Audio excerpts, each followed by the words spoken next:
महमल, आपसे आगाज़ करेंगे आज की गुफ्तगू का। बड़े ही इंटरेस्टिंग ऑब्जर्वेशन है जो कि सामने आई है, और इससे ज़्यादा इंटरेस्टिंग मुझे ये लगा कि मैंने देखा है बड़े ख़वातीन इसके ऊपर बढ़ चढ़ कर बात करती हैं, क्योंकि एक तरह से जब ख़वातीन की शादी होती है तो वो देख रही होती हैं किस तरह से उनके माँ बाप के ऊपर बोझ होता है जहेज़ देने का, ये स्टिग्मा अटैच्ड होता है। तो मुझे बड़ी हैरानी हुई ये देख के कि 73% ख़वातीन शामिल हैं जो कहती हैं कि जी ये जहेज़ पर पाबंदी के कानून के ख़िलाफ़ कुछ होना चाहिए।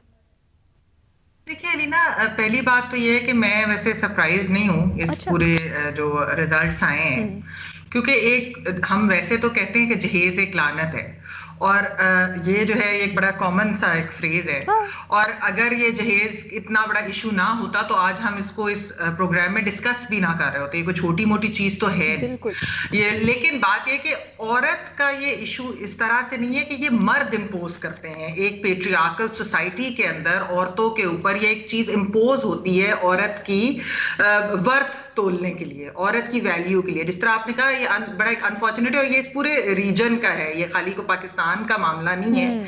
ये हमारे जो इर्द गिर्द के मुल्क भी हैं उनके अंदर भी, भारत है, बांग्लादेश है, बाकी भी ममालिक के अंदर क्योंकि ये इस वो तरह की सोसाइटी में ये कल्चरली एनरिच्ड है ना, मजहब तो बिल्कुल ऑपोजिट है इसके।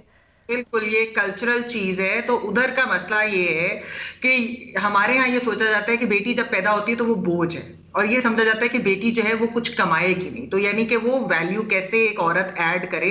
तो जब उसकी शादी की जाती है तो फिर उसको ये तोहफे तहाइफ और इसके नाम के ऊपर ये दिया जाता है। 2017 में गैलप का एक सर्वे हुआ था जिसके अंदर ये कहा गया था कि 56% जो लोग हैं वो ये कहते हैं कि हम एक्सपेक्ट करते हैं कि औरत जो है, जो दुल्हन है, वो जहेज लेकर आएगी। फिर अभी एक इरम नूर साहिबा ने पिछले महीने ही एक द न्यूज के अंदर आर्टिकल लिखा, उसके अंदर उन्होंने ये लिखा कि Pakistan has one of the highest death rate, जो डावरी डेथ रेट है, यानी जहेज से जो रिलेटेड होती है ना पर 100,000 में, वो पाकिस्तान के अंदर है। तो ये मुआशरा ऐसा, यहाँ मसला ये है कि फैमिलीज को ये सब कुछ ये नीड्स मीट करनी पड़ती है। यानी कि बेटी, ये जो औरतें भी जिन्होंने ये रिस्पॉन्ड किया होगा, ये या तो लड़कों की माएँ होंगी या ये वो खवातीन होंगी कि जो जहेज अगर कम लेकर गई तो इनको मिसट्रीट किया ससुराल के अंदर, ससुराल ने अच्छा ट्रीट नहीं किया, या अगर ज्यादा जहेज लेकर गई तो इनको लगा कि इनकी एक वैल्यू बढ़ गई है।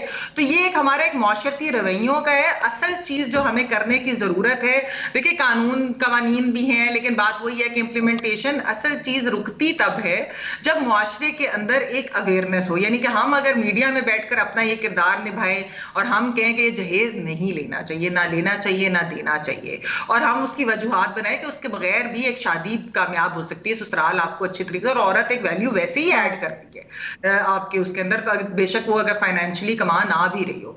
तो फिर ये वाली चीजें बहुत इंपॉर्टेंट है। दूसरा ये कि हुकूमती सतह के ऊपर भी मेरे ख्याल में एक अवेयरनेस कैंपेन की सख्त जरूरत है। हमारे स्कूल्स, कॉलेजेस, यूनिवर्सिटीज के अंदर भी ये, जब तक आप इसकी अवेयरनेस नहीं स्टार्ट करेंगे तब तक ये जो एक मुसीबत है जहेज, ये खत्म नहीं होगी पाकिस्तान के मुआशरे से। ठीक है।